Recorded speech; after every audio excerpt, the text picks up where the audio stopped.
Once again, welcome to our vlogging channel, and today the tips which I'm going to give you guys is regarding the IELTS speaking, or how to face the IELTS exam in a speaking session.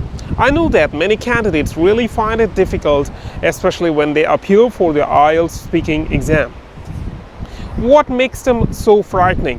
One of the reasons behind becoming so frightened is that they are lacking in confidence and not much relaxed. So here I am to give you 5 tips which could help you to get a score of 7 or higher. And if you're planning, or if you're looking to sit for your IELTS exam on upcoming days, watch this video until the end to get that 5 tips. As you watch the vlog, keep that in mind. The examiner always look into 4 different categories when you appear for an IELTS speaking test. So what are the 4 categories that examiner actually look into the candidates, or when you appear for the exam? They are classified as like 4. They are pronunciation, the vocabulary, the fluency and the coherence, and also the grammar. So the number 1 tip here is smile and be yourself. So what is the effect of the smile here? On the test day, one of the best way the candidates ruin this score is just by becoming nervous or being nervous at the time of the exam. And what is the effect of this being nervous? So when you're nervous and when you try to speak, you might speak like a robot. So the end of the day, when the examiner examines the sequence of the speaking session, they might feel that you have spoken just like a robot, which can bring down the score of the pronunciation to 5 or less. This is very important aspect if you are looking for a score of 7 or score of 7 or higher than that. So the best way here is to put or mix your emotion in the sentence that you're delivering at the time of exam. And the effect of this is the voice goes ups and down. As the voice goes ups and down, it helps to create an intonation, and the better you put the emotions, the better intonations. So there your scores can go up, and also it helps to stress the important words and also phrases in the sentence that you're delivering at the time of exam. And not only this, if you are relaxed, that can also help the examiner to relax as well. So the tip number 2 is know what the examiner is actually looking for.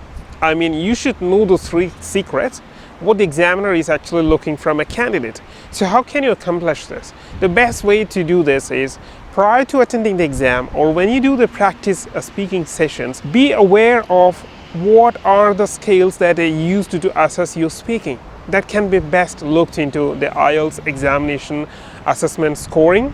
So look into the 7 score assessment scale, which is given in the IELTS book or from the Google somewhere else, and you can compare your own speaking session with that scale. So that helps you to understand where you stand and where you lack. The other best way to approach this method is get a trained person. It can be a tutor, or it can be a colleague, or it can be a person who is working along with you, who is preparing for the exam. So if you can join together and work together and do the assessment independently against each other, so this strategy can help you to understand, or can give you a better introspection of where you stand. And that can be one of the best methods which I can suggest to you guys. So the tip number 3 is use interesting vocabulary. So what vocabularies are best suitable to score 7 or higher, and if you're aiming for that? So here you must have to use some slangs and idioms. In the IELTS exam, the examiner is looking into the vocabularies that you just didn't by heart or learn from a textbook. So don't forget to use some slangs, especially in the part 1 of IELTS and also in the part 2 of IELTS speaking exam. So, and also you can include some idioms in the part 2 as well. So tip number 4 is use a variety of linking words. And examiner will exactly look into this linking words to score you on fluency and coherence. So to improve the fluency and the coherence, you can use a lot of linking words, and this can be highly helpful, especially in the part 1 and part 2, where you can use a lot of common linking words. For example, you can use the words like but, also, as well as, And if you are telling a long story, and which mostly happens in the part 2 of your IELTS speaking session, you can use the time phrases like next, subsequently, afterwards, likewise. You know that the part 3 of the IELTS speaking test is much more formal, so here is where you need to include a lot of high level and impressive linking words and phrases.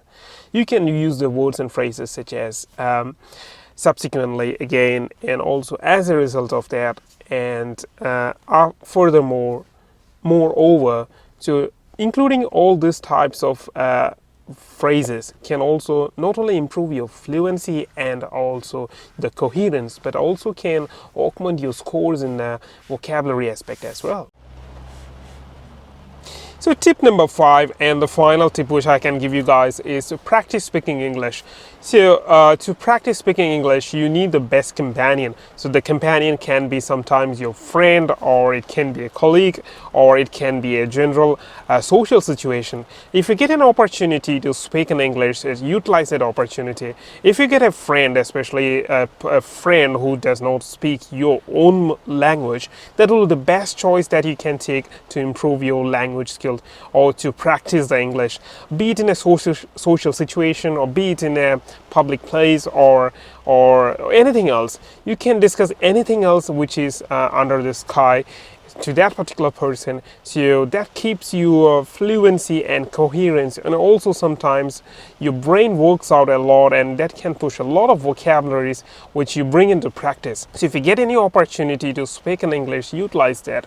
The best places that you can utilize is like at your workplace, if you can do that without any hesitations. And sometimes some people might mimic on that or make fun of the situation, but if your aim is to score a score of 7 in your IELTS speaking or higher than that, you must have to try this speaking in English with anyone else at any situation. And also, if you have got some friends who are basically from abroad or not from your country, that is another the best boon that you have got. Try to speak them in English, communicate them in English, especially through video chats or through other medias.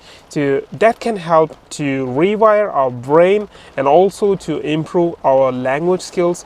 So these are all the 5 tips that I can give you guys. If you're looking, or if you have already booked the exam dates to sit for the IELTS speaking exam, review this video. That could be helpful for you guys as well. And if you guys need any help or any advice regarding IELTS speaking sessions, you can also contact me through the mobile number which I've given up the description below this video.